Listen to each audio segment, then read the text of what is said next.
So, ESPN ranked every team's top players, top talent going into this upcoming season. Wide receivers, tight ends, running backs, talent for the 2024 season. This is not including quarterbacks, based on what I understand. This is based on just positional groups. So offensive playmakers. So I'm not assuming this. Again, I'm assuming this is that this is not quarterbacks. This is just running backs, wide receivers, and tight ends. So let's get right into this. And again, like I said, I say that, but I don't see anything about quarterbacks, and I'm going to guess it's not quarterback related. Meaning if it was quarterback related, we'd be number one. So I'm going to go into this with the mentality of, okay, this is not putting Joe Burrow in there. So this is putting in Jamar Chase, T. Higgins, Trenton Irwin, Jermaine Burton, Yoshi, Chuck Sizzle, Zach Moss, Chase Brown, Travion Williams, Mike Gesicki,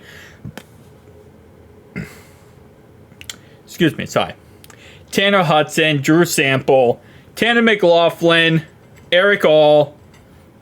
I could assume they're not assuming like the Cam Grandy guy, but I mean, I guess that's always a possibility. Tanner McLaughlin. So those are all the players that they're ranking this based off of. Okay.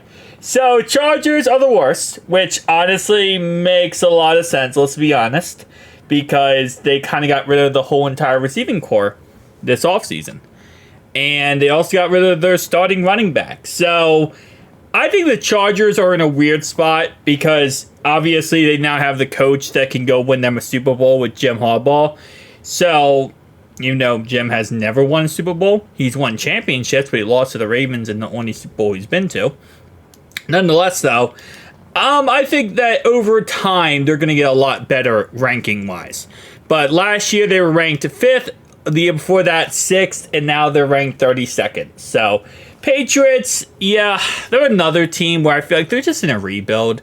They have a new coach in Gerard Mayo. I feel like he's a better long-term solution at coach than Bill was. I think Bill is obviously one of the greatest coaches of all time. But I think for a long-term solution, I think that for the most part, I will say that Bill was not the answer, just with his mentality on things. Gerard Mayo opens it up a little bit. Denver Broncos, ranked 24th last year, 14th the year before that, comes in at number 30. Feel bad for Brandon Perna, but again, they're another team that's in a rebuild. They get rid of Jerry Jeudy this offseason. There's actually now talks they might cut Javonte Williams or Samaje Perine. Please, on Samaje Perine part, we'll take him back. Nonetheless, though, they got rid of Jerry Jeudy. They're still figuring out the quarterback situation. They got Zach Wilson, Jarrett Stidham, and now Bo Nix. It's a mix of a lot of different options. They have young receivers. Obviously, Tim Patrick can't really stay healthy to save his life. Marvin Mims had a couple fumbles last year on the kickoff return squad, but very simply, a really good player. He's number 30. Number 29 is the New York Giants. Again, another team where I feel like the Giants are in a weird position because they're not committing to a rebuild yet, but they should be. They should. But the problem is they overpaid Daniel Jones, Vanilla Michael Vick, and that's the problem with the Giants right now, is they overpay the quarterback, and now there's talks that Drew Lock might be the future of that team. Carolina Panthers, again, they are in the rebuild, but they just have to commit to the quarterback, so I'm not against that. Steelers, 27. I think the Steelers, playmaker-wise, and again, we're just looking at offense here, I think they're pretty much in a good spot right now. I think Jaylen Warren is the running back of that team, not Najee Harris. I don't think Najee's that good. George Pickens, good young receiver, got a lot of temperament issues, but good young receiver. Is the reason why actually he fell in the draft. Well, I mean, that was his problem in college, was it? And the reason why he fell to second round of the draft was because of his temperament issues. Okay. Fat Fryermuth, Darnell Washington.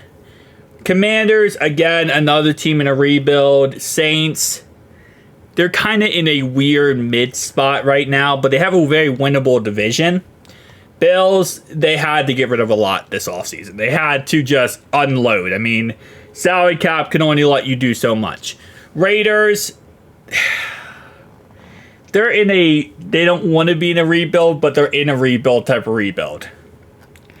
Colts, okay, 22, 21 is Arizona Cardinals.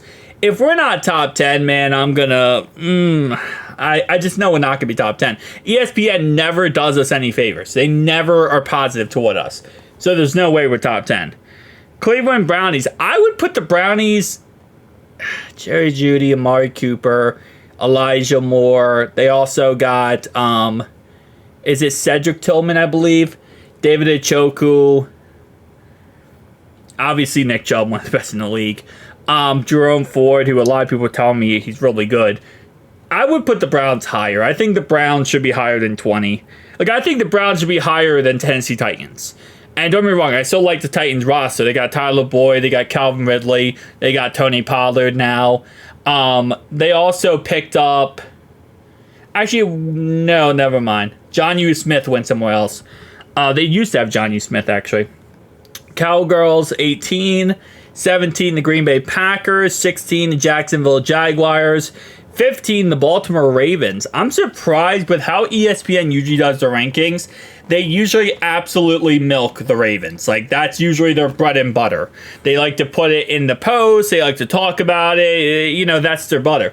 So the fact they only have them at 15 and actually have us higher than them is really surprising. The Queefs.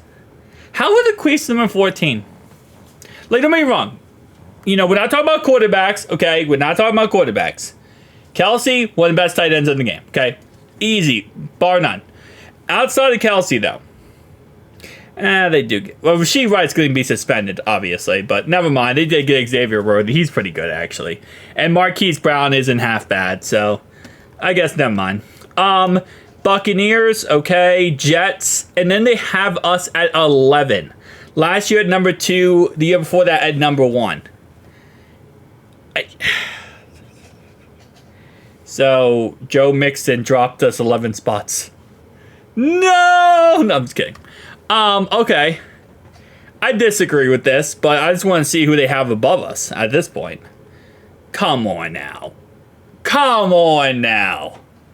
Kyle Pitts, who can't stay healthy, okay, I'm not... This is not a trashing on the Falcons video. Let me calm down. Drake London. Other than Drake London, they don't really have any other receivers. They picked up Darnell Mooney this offseason. He's not a big deal. Bijan Robinson's great. Tyler Algier is also great. I think receiving core, we have a lot better receiving core than them. And I think arguably we have a better tight end group. The Rams, Puka, Cooper Kupp. They also have Tyler Higbee. They have Kyron Williams. Okay. I don't agree with the Seattle Seahawks. I think we have a better receiving core than the Seattle Seahawks. Kenneth Walker is nice, but the Seahawks have no real tight end. They actually did get back Noah Fant this offseason, which ticked me off. If you guys see my videos, I have a Broncos helmet behind me. That's Noah Fant's signed helmet. And you know why I got that helmet? Because of Brandon Perna, actually. I got it because of Brandon Perna. But that's beside the point. Detroit Lions, number 7. Number 6, the Bears. 5, the Vikings. You know what's funny? I feel like the Bears are the new Ravens for ESPN. Like, I feel like the Bears now are the team that ESPN's going to milk and every news source is going to milk. But, like, the Ravens, you know that Toy Story meme? Or I guess Toy Story segment where it's like, I don't want to play with you anymore. That's ESPN with the Ravens. When Lamar was like 2019 Lamar and all this other stuff, it was like, oh, Lamar, the Ravens are so great. ESPN's like, number one. Now they're like, we don't want to play with you no more. Because Caleb Williams came out of nowhere. Minnesota Vikings, Texans, Miami Dolphins, Philadelphia Eagles, and 49ers. Well, the 49ers are about to lose Brandon Ayuk. George Kittle also has injury concerns. Deebo Samuel has injury concerns. So we're talking about the offensive weapons here, not defense. let's move this 49er squad a little bit up. But again, I didn't expect much. ESPN never gives us a fair shake when it comes to their ranking systems or in anything related to us. So I'm not surprised. I'm really not surprised at this point. So shout out to ESPN, because you did exactly what I thought you would probably do, which was just stupid stuff. But guys, tell me down below your thoughts and opinions. I'll see you guys in the next one.